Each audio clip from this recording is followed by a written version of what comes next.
Good morning, my dear students. In this video, we are going to see History Lesson 2 Emergence of New Kingdoms in North India, second part. Okay, the lesson continuation பார்க்கலாமா? So, first நம்ம பார்க்க போகிறது contribution of Rajputs to art and architecture. So, Rajputs வந்து art and architectureல எப்படிலாம் இருந்தாங்க அப்படிங்கிறத பார்க்க. Rajput courts were center of culture where literature, music, dance, paintings, fine arts and sculpture flourished. So Rajput court வந்து எப்படி இருக்கும் பார்த்தீங்கன்னா கல்ச்சர் வந்து நிறைய அந்த இடத்துல வந்து நம்ம பார்க்கலாம். ஃபார் எக்ஸாம்பிள் லிட்ரேச்சராக இருக்கட்டும், மியூசிக், டான்ஸ், பெயிண்டிங்ஸ் எல்லாமே அங்கே நிறையா இருக்கும். The specific style of Rajput painting often focusing on religious themes. அவங்களோட பெயிண்டிங் எல்லாமே அவங்களோட ரிலீஜியன்ஸை வந்து மற்றவங்களுக்கு புரிய வைக்கிற மாதிரி தான் இருக்கும். Their style of painting is called Rajasthani. அவங்களோட பெயிண்டிங்க்கு பேர் Rajasthani. The Rajasthani style of painting can be seen at Bikaner, Jodhpur, Mewar and Jaisalmer. So அவங்களோட பெயிண்டிங்ஸ் எல்லாமே இந்த ஊரில் எல்லாத்துலேயும் பார்க்கலாம். இந்த ஊர் எல்லாம் எங்கே இருக்குது அப்படின்னு பார்த்தா ராஜஸ்தானில்.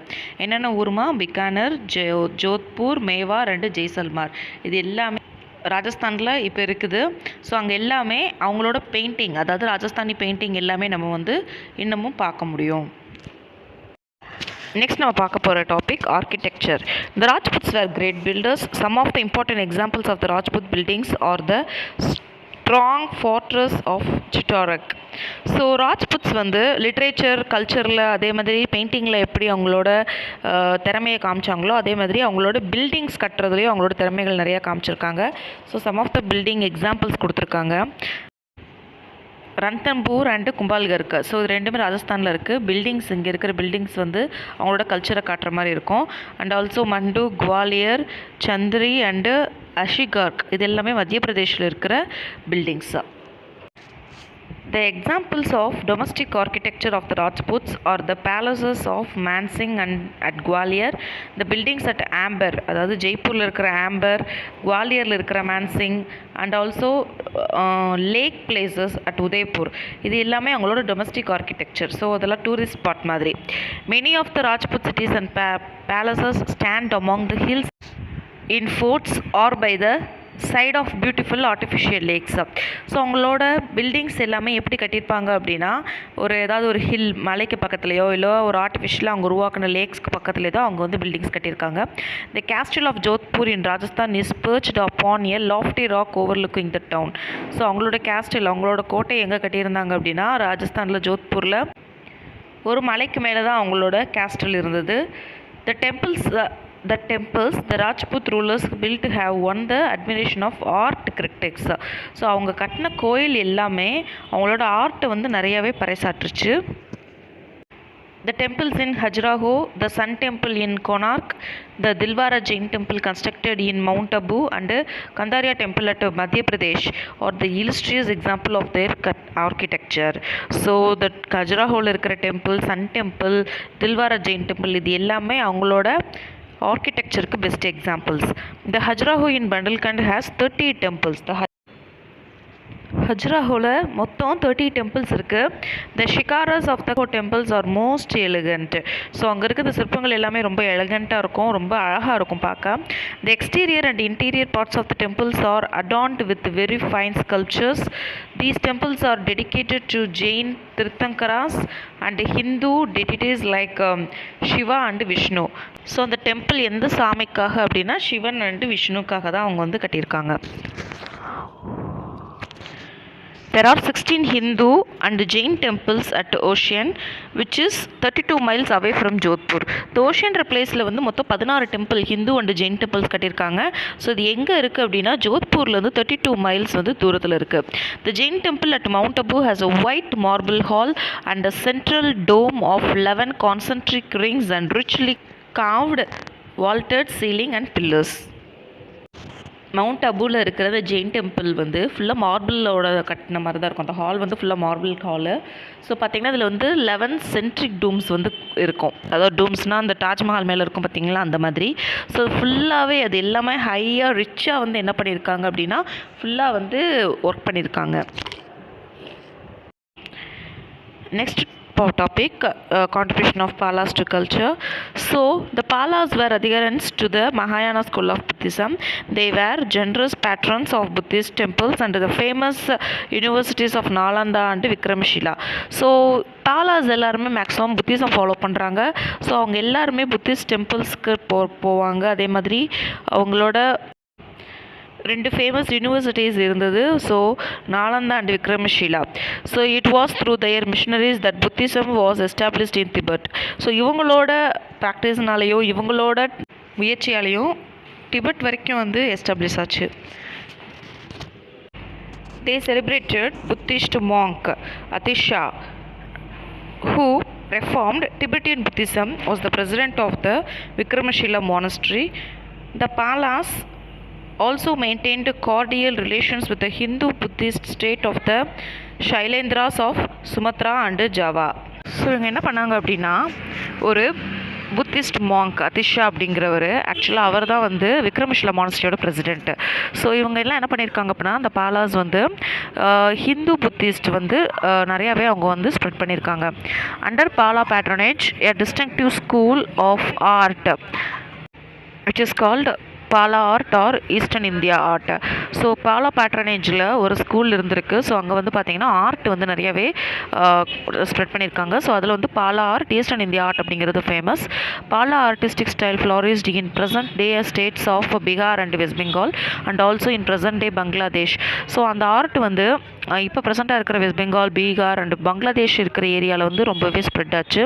It was chiefly represented by bronze sculptures and palm leaf paintings. So சிற்பங்கள், அதாவது பிரான்ஸ் வெண்கல சிலைகள், அதே மாதிரி பாம் லீஃபில் பெயிண்டிங்ஸ், பனை ஓலையில் வந்து paintings and also celebrating the Buddha and other divinities. The Pala bronze sculptures from this area played an important part in the spread of Indian culture in Southeast Asia. So இவங்களோட இந்த France sculptures, அதாவது அந்த வெண்கல சிலைகளால் அவங்களோட ரீஜனோட புகழ் வந்து எல்லா இடத்துலையுமே ஸ்ப்ரெட் ஆக ஆரம்பிச்சிச்சு. So maximum south east Asia ஃபுல்லாகவே இந்தியனோட கல்ச்சர் வந்து ஸ்ப்ரெட் ஆக ஆரம்பிச்சது. Advent of Islam. So நம்ம next பார்க்க போகிற topic Advent of Islam. Islam as a religious faith originated at Mecca in Arabia. The founder of Islam is Prophet Muhammad. So Islam வந்து maximum அரேபியாவில் இருந்து தான் எல்லா இடத்துலையுமே ஸ்ப்ரெட் ஆச்சு. So the founder of Islam, இஸ்லாமை ஃபவுண்ட் பண்ணது வந்து ஒரு ப்ராஃபெட், அவரோட நேம் வந்து முகமது. ஸோ இஸ்லாம் அப்படிங்கிற ரிலிஜனை ஃபாலோ பண்ணுறவங்கள முஸ்லீம்ஸ் அப்படின்னு சொல்லுவோம். And Islamic states especially that one ruled by a single religious and political leader was known as the caliphate.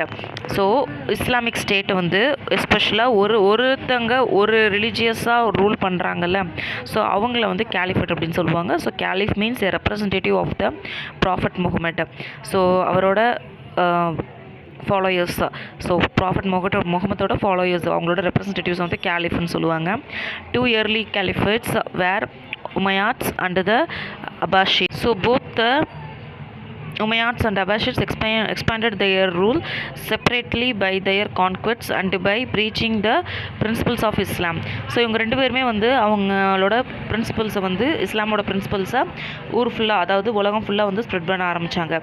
இந்த 8th century India, the Arab presence appeared from the Muslim army that conquered the Sindh, but their further expansion was made impossible by the kings of Gangetic Plain and the Deccan. By the end of the 9th century, with the decline of the Abbasid Caliphate, the Arab garrisons in India and elsewhere threw off caliphs' control and began to rule independently. So 8th century அந்த ஸ்டார்டிங்கில் இந்தியாவுக்குள்ளே Arabs, அதாவது Muslims வர try பண்ணியிருக்காங்க. ஆனால் Gangetic பிளைன்ஸில் இருந்த கிங்ஸும் டெக்கானில் இருந்த கிங்ஸும் வந்து அது இம்பாசிபிள் ஆக்கிட்டாங்க. ஆனால் 9th century எண்டில் வந்து அபாஷிட்ஸோட டெக்லைனுக்கு அப்புறம் இந்த அரேபோட கேரிஷன்ஸ் வந்து இந்தியாவுக்குள்ளே வர ஆரம்பிச்சிருக்காங்க.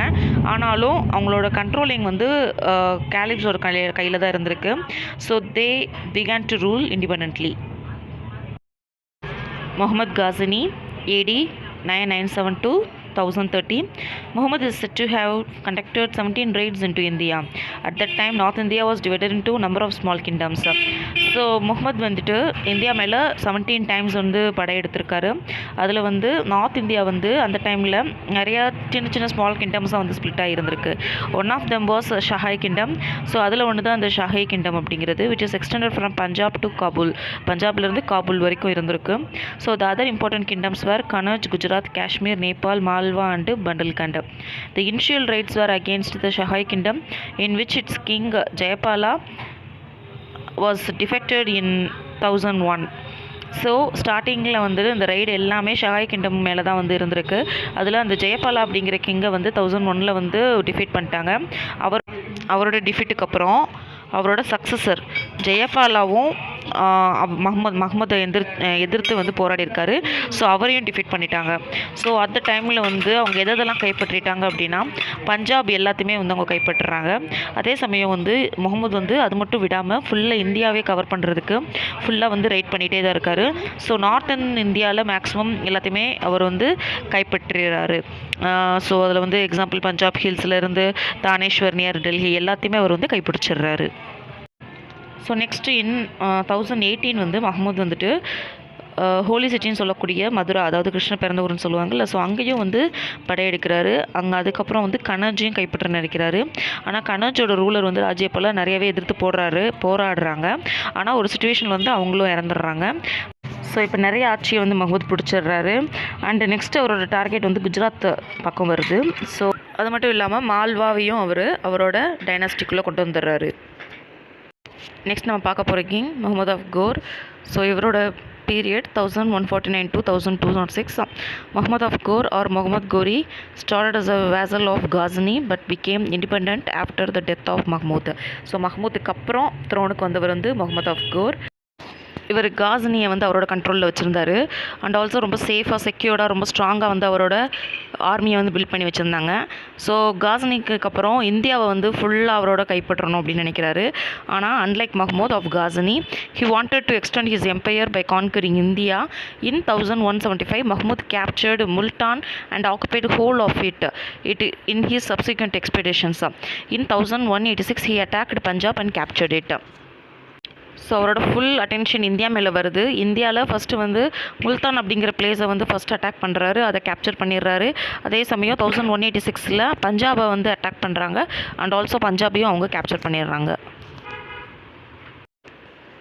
த battle of Tarain 1191 to 1192. Realizing the grave situation in which they were caught, the Hindu princes of North India formed a confederacy under the command of Prithviraj Chauhan. So Prithviraj Chauhan is one of the famous Chauhan empire. Prithviraj Chauhan first வந்து battle of terrain Delhi பக்கத்தில் நடந்த ஒரு battle 1191 நடந்தது. So அதில் வந்து defeat பண்ணிடுறாரு முகமத்தை. This was called the first battle of Tarain. இந்த தான் வந்து ஃபஸ்ட் பேட்டில் ஆஃப் டெரைன் சொல்கிறாங்க. To avenge this defeat Muhammad made serious preparation and gathered a huge army. So இதிலிருந்து ஓவர் கம் பண்ணி அவரோட ஸ்ட்ராங் ஆர்மியை வந்து ப்ரூவ் பண்ணணுன்றதுக்காக ஒரு ஹியூஜான ஒரு ஆர்மியை வந்து ரெடி பண்ணுறாங்க.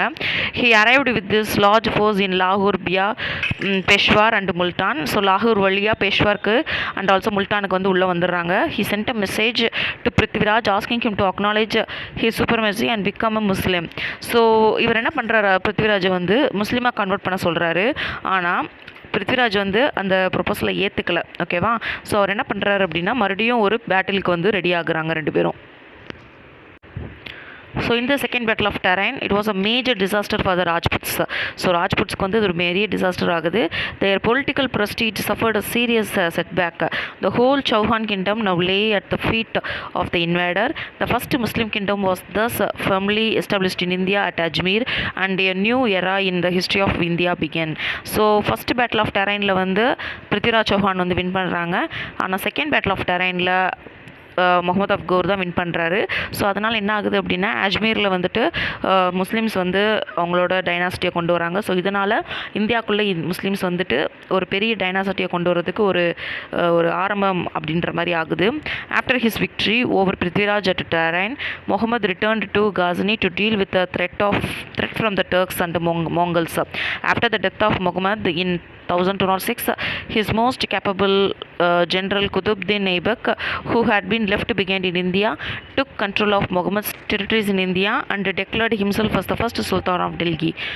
ஸோ முகமது கவுருக்கு அப்புறம் குதுப்தீன் ஐபக் வந்து அந்த த்ரானுக்கு வராங்க. ஸோ இவங்க வந்து ஃபுல் இந்தியாவையும் அவங்களோட கண்ட்ரோலில் கொண்டு வராங்க. ஸோ டெல்லியோட ஃபஸ்ட்டு சுல்தான் அப்படின்னு அவங்களே வந்து அறிவிச்சுக்கிறாங்க.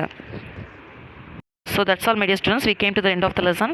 ஸோ இந்த லெசனில் வந்து நார்த் இந்தியாவில் எஸ்பெஷலி எப்படி வந்து ஒரு நியூ கிங்டமாக வந்து ஃபார்ம் ஆச்சு, யாருக்கு அப்புறம் யார் வந்தாங்க, யாரெல்லாம் சண்டை போட்டாங்க அப்படிங்கிறத உங்களுக்கு இந்த ஹோல் லெசனில் வந்திருக்கு. Okay my dear students, see you all in next video. Thank you, Ma.